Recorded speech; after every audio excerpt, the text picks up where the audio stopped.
Les 4 saisons se succèdent quand les fleurs s'épanouissent au printemps. Les cadeaux de la nature arrivent comme promis. Sous une apparence banale, ils sont les délices de montagne les plus raffinées.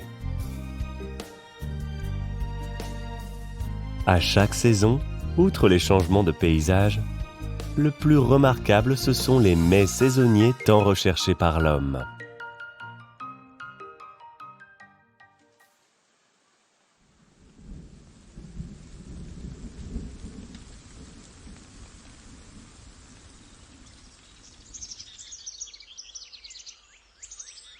Avec l'arrivée de la saison des pluies, le vent de l'Est dégèle tout. Après 1 an d'attente, les pousses de bambou printaniers, apportant la chaleur de la nature, reviennent sur la table. Élancées, blanches et lisses, au goût tendre et croquant, elles sont riches en nutriments et on les surnomme premiers des mets végétariens. En raison des différentes méthodes de cuisine, leur goût varie également. Sautées, étuvées, pochées ou mijotées, elles font toujours de bons plats et ont leur place dans tous les palmarès de spécialités locales.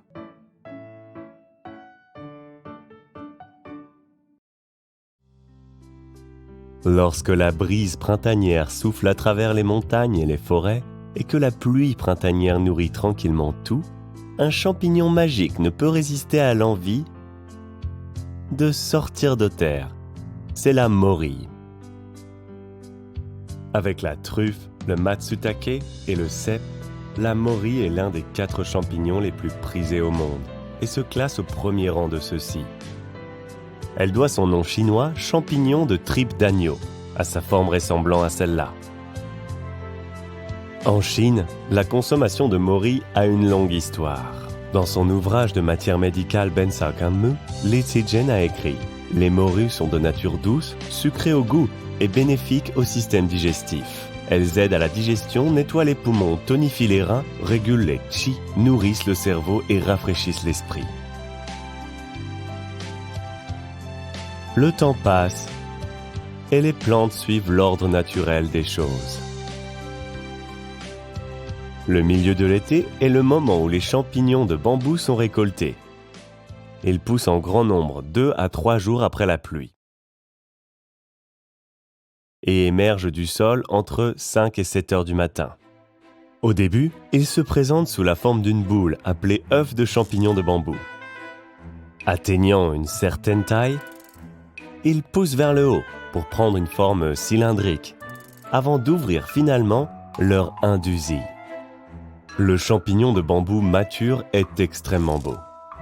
Avec une calotte foncée sur la tête, un réceptacle rose en forme d'œuf sous le pied et une tige cylindrique blanche comme neige au milieu. Le plus intéressant, c'est qu'il est habillé d'une délicate jupe blanche en forme de voile, tout comme une jeune fille. D'où son surnom de « fée à la jupe de neige ».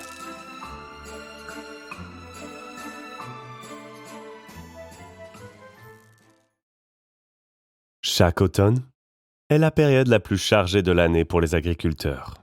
En Chine, où médicaments et nourriture sont homologues, les trémelles récoltées en automne sont certainement l'un des meilleurs produits pour la santé. La région du Nord-Est, aux saisons distinctes, est très bénéfique à la croissance des trémelles. Les conditions naturelles propices et le long cycle de maturation rendent les trémelles locales épaisses et croquantes avec plus de valeur nutritionnelle, ce qui en fait un accompagnement très populaire sur la table.